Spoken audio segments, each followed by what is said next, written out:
2대2 3대3 할 땐 잘하는데 일단 여기서부터가 일단 반코트 체질인 것 같아요. 네, 그러니까 5대5가 아니라 4대4. 혹시 우리 만수르님은 운동 신경이 어때요? 어떤 편인 것 같아요? 나쁜 보통 사이?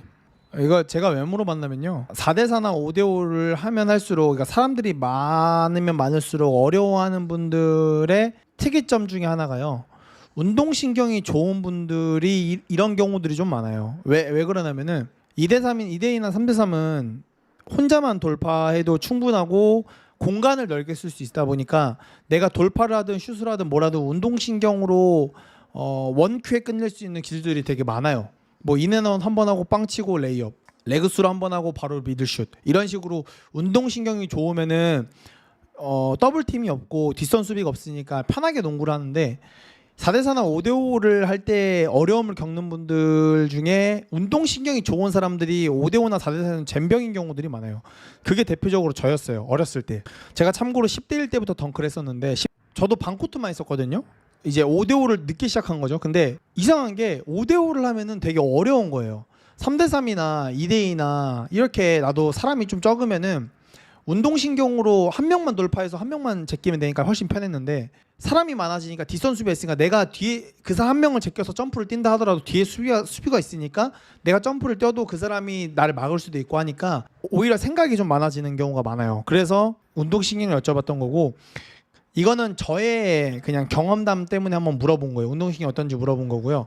이 4대4나 5대5가, 그러니까 사람이 많은 거를 되게 어려워하는 분들이 있어요. 2대4, 2대2나 3대3은 잘하는데 4대4를 할 때는 이제 잘 못 보겠고 너무 어려워요라고 하는데, 오히려 사람이 많은 곳에서는요, 패스에 대한 매력을 잘 느끼는 사람이거나 패스를 잘 주는 사람이 오히려 더 잘해요, 농구를. 이유가 있어요. 본인이 패스를 잘하는 사람이냐 못하는 사람이냐에 따라서 이거를 어려워할 수도 있다는 거죠. 2대2나 3대3은 1대1은 자신이 있다는 거거든요, 본인이. 근데 1대1을 자신 있게 생각하는 사람들이 자꾸 어떤 행동을 하냐면은 4대4에서도 똑같이 혼자서 모든 걸 다 해결할 생각을 많이 해요.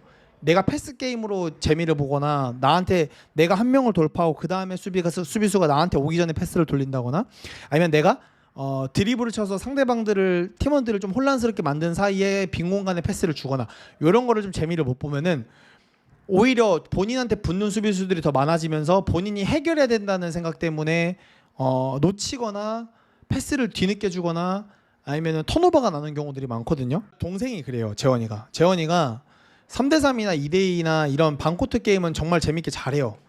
혼자서 돌파할 수 있는데 5대5에서도 1대1처럼 하려는 게 문제예요. 5대5를 자꾸 여러 명을 돌파를, 본인이 마치 막 히로코쿠의 농구가 막 그런 애니메이션처럼 얘도 뚫고 저기도 뚫고 다 뚫어버려서 넣으려니까 되게 어려워하는 경우들이 많고, 제가 그것 때문에 패스에 대한 강조를 오래전부터 했었거든요. 네가 사람들을 안목을 끌어놓고 패스를 주면은 오히려 그 다음부터 널 막기 어려울 거다, 이렇게.